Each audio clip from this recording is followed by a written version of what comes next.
I've lived in New England almost my entire life. I was born and raised in Massachusetts, then went to school in Rhode Island. After that, I moved to Long Island and worked on Wall Street for a while. After I got married, my husband was in the Navy, so we were in Pensacola and then Norfolk, Virginia. But as soon as he was ready to retire, we knew we wanted to move back to New England. So a couple years ago, we moved to Maine, and it definitely felt like coming home. I'm only a second-generation American, but he can trace his family roots all the way back to the Mayflower. So I thought this Thanksgiving, instead of doing a traditional spread, I would throw it way back and do an old-fashioned New England Thanksgiving without a single turkey or green bean anywhere, using all kinds of delicious, seasonal, local ingredients.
For the main dish for our old-fashioned New England Thanksgiving, I'm going to be making a seafood chowder. It's actually unlikely that the colonists even had turkey at their first few Thanksgivings. It's more likely that they ate something like venison or waterfowl, and I'm certainly not going to cook a duck or a goose. So we're going to go with beautiful seafood chowder with all kinds of local Maine seafood in it. To get started, I'm going to crisp up some bacon and some sprigs of fresh thyme.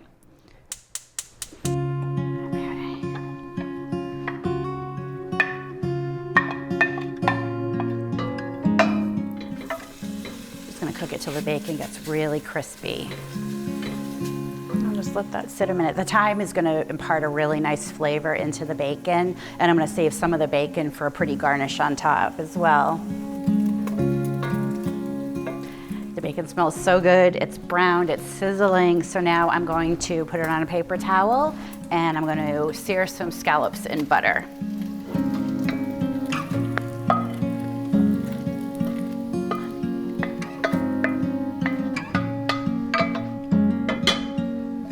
My butter is melted, so now I'm going to add my scallops. They are patted dry, so I'll get a nice sear on them.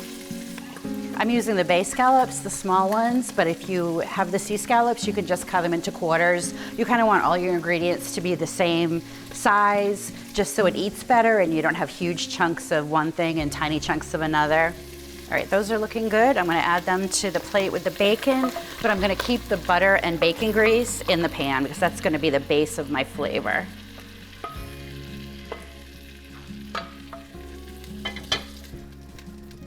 Now I am adding some chopped celery, some chopped red onion,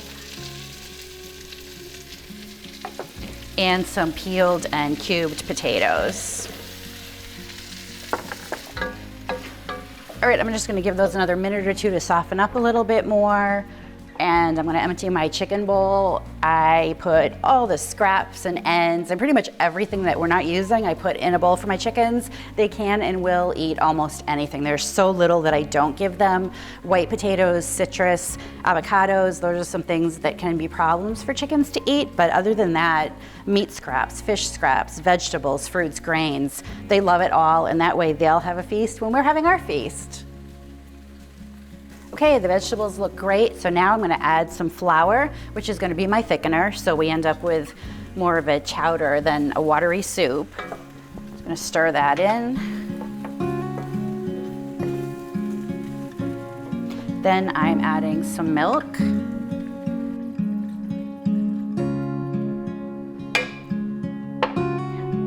Some heavy cream.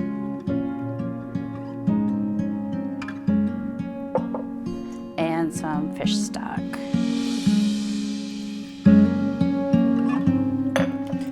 gonna stir it to combine and then put the cover on, bring it to a boil, and let it cook for about 15 minutes just to make sure my vegetables are cooked.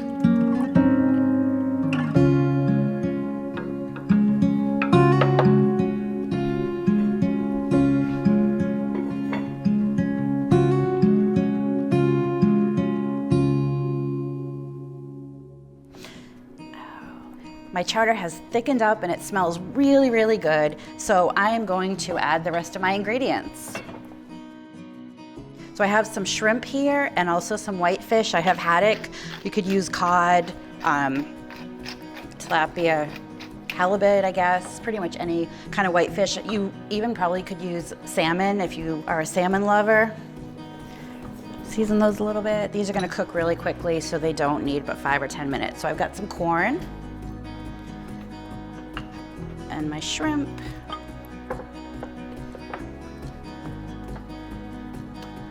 And my fish. Just stir that up a bit. And then I'm going to add back my bacon and my scallops. I did reserve some of the bacon to use as a garnish when I put the soup on the table.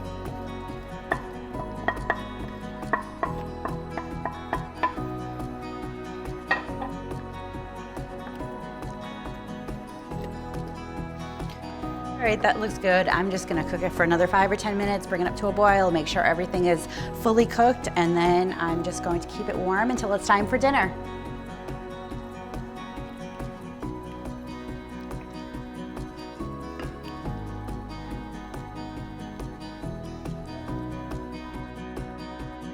Now I'm just gonna garnish it with the leftover bacon that I had reserved. And a little bit of fresh parsley. It smells so good.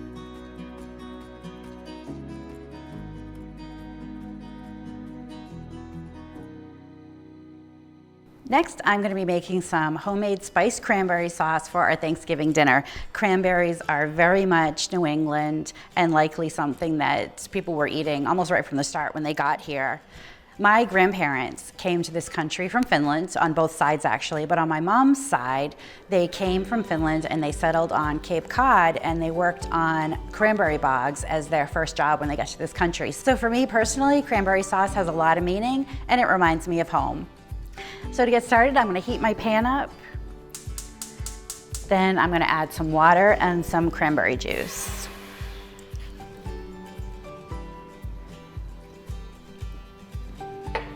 Then I'm going to add granulated sugar and brown sugar.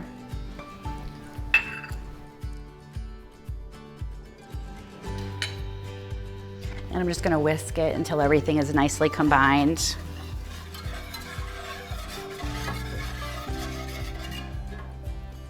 Now while my sugars are melting, I'm gonna add some spices. So I'm gonna add a few cinnamon sticks,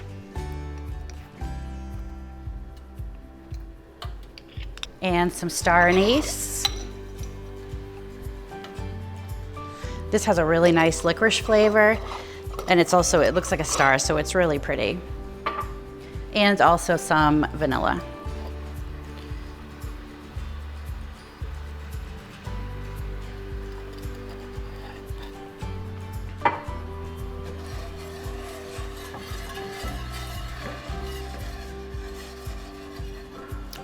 That looks good. I'm gonna add some lime peel. I'll be pulling most of this out before I serve it, so I wanna keep things in fairly large pieces so I can fish them out of my cranberry sauce before people eat it. Then I'm just gonna add a touch of salt to bring out the sweetness.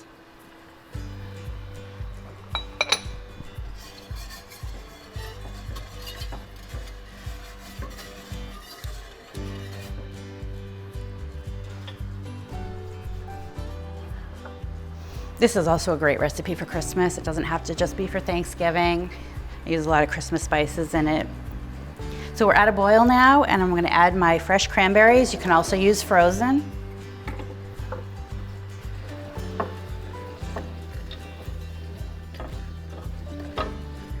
Make sure they're all covered. And then I'm just gonna let them sit here and cook until the berries start to burst and my sauce starts to thicken up.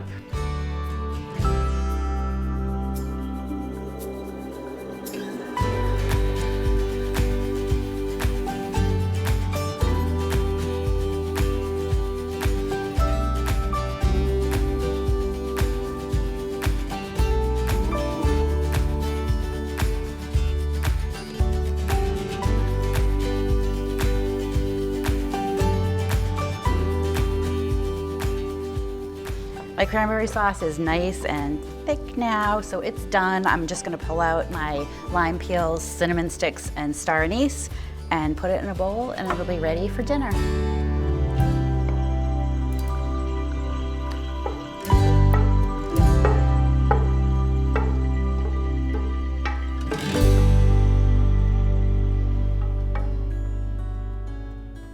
For our traditional Thanksgiving dinner, I'm going to make Indian pudding for dessert. This is a super traditional old New England recipe. I had never even heard of it until I moved to Maine. But it's a recipe that the colonists brought over from England, and then because they didn't have access to wheat flour, they used cornmeal, which the American Indians taught them how to mill. So I think it's a really cool recipe. It's not the most beautiful recipe, but it more than makes up for it in taste. So to get started, I'm going to turn my burner on to medium-low and then add my milk and butter and get that simmering.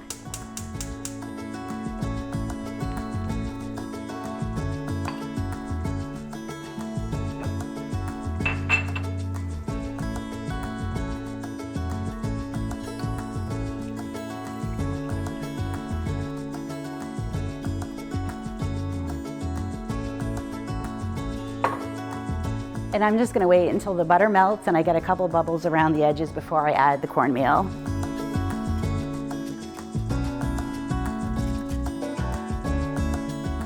My butter is melted, so now I'm going to add the cornmeal and then cook it until it thickens up, about 10 minutes.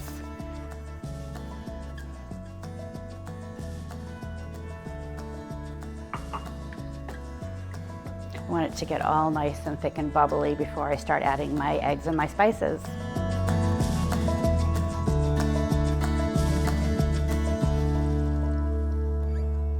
Okay, this looks nice and thick and bubbly, so I'm going to turn off the heat and put it aside for a minute while I whisk some eggs. Now I'm going to whisk 3 eggs to go into my pudding.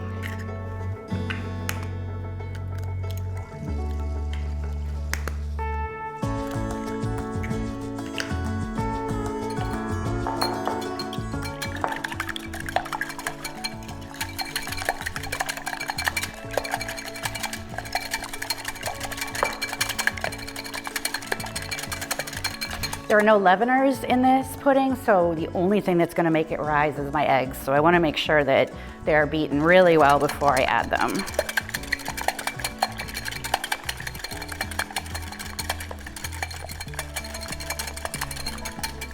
Okay, that looks good. First though, I am going to add some spices and brown sugar. So a half a cup of brown sugar.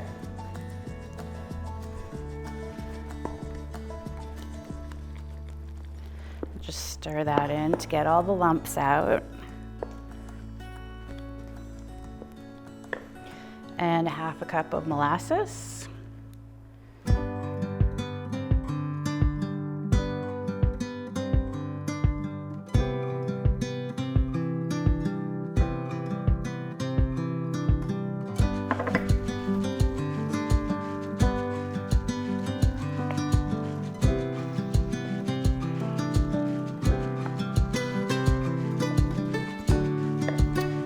Some vanilla bean paste.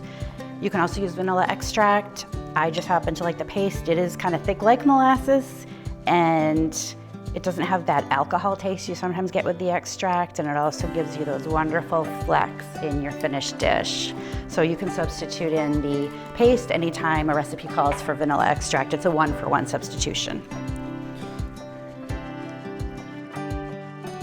Now I'm going to add some cinnamon and ginger. Really great fall warm spices.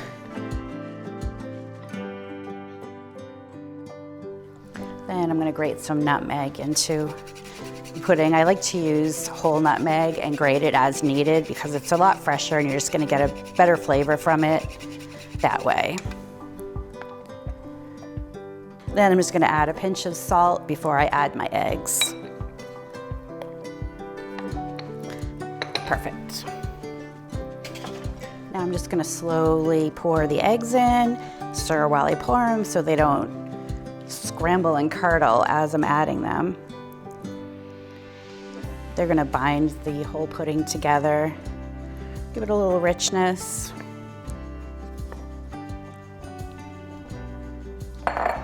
Just wanna stir this really well.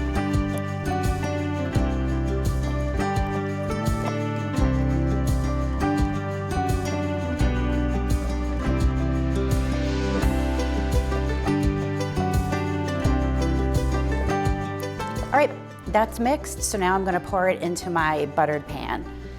You can use a pie plate, you can use a casserole dish, just some oven-safe container, and I have buttered it so my pudding won't stick. I'm gonna pour it right in.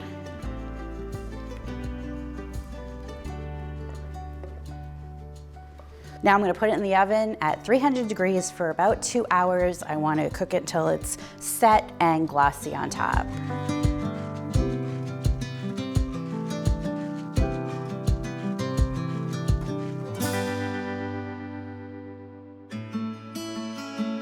The last thing I'm going to make for our Thanksgiving dinner is popovers. They are very New England, and they're just the Americanized version of a British Yorkshire pudding.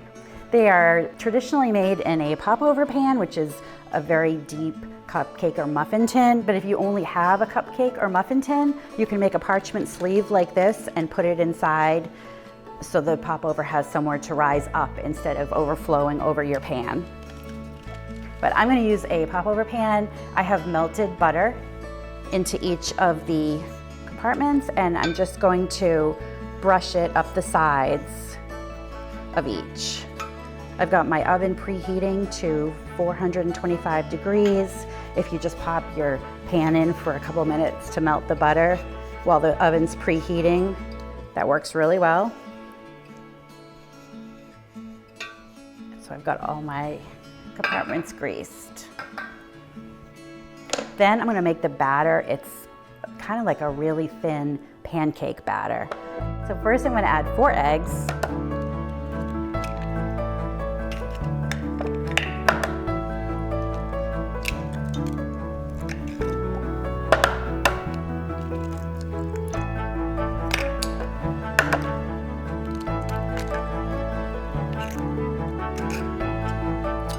Eggs are what is going to make the popovers pop. So you really want to beat them really well, make sure you get a lot of air into them, or your popovers are not going to rise as well as they should.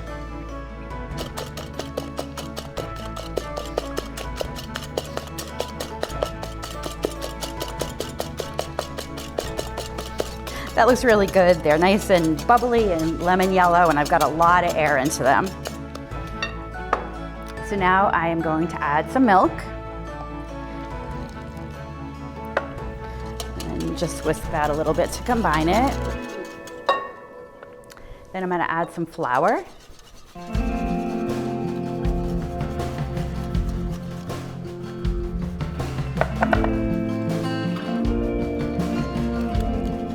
I really want to make sure that this is smooth because we don't want any lumps in our popovers. So you can't really overmix this batter. Nice and smooth. I'm just going to add a pinch of salt.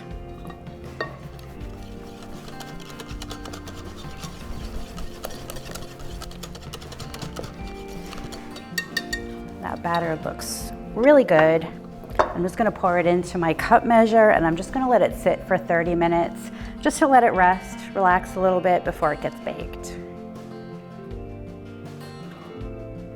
You also wanna make sure that it's room temperature. I use room temperature eggs and milk, but in case you were using them straight from the fridge, it's a good idea to just let the batter come to room temperature. Okay, I'm ready to fill my pan. I'm gonna fill each one about halfway with the batter.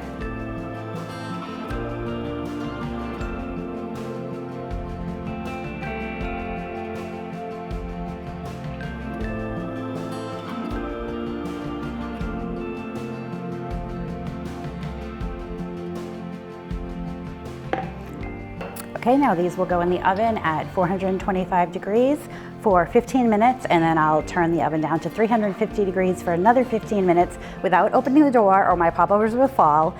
And I want to cook them until they're nice and golden brown and puffed.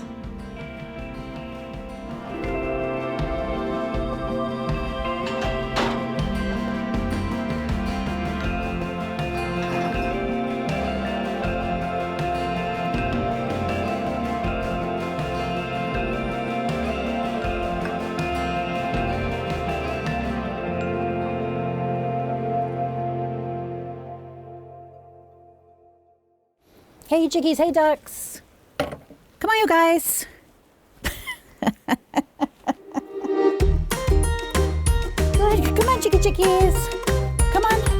I got some Thanksgiving leftovers for you. Come on, chickies. Look what I got for you. We got cranberries, we got shrimp, we got walnuts, we got parsley.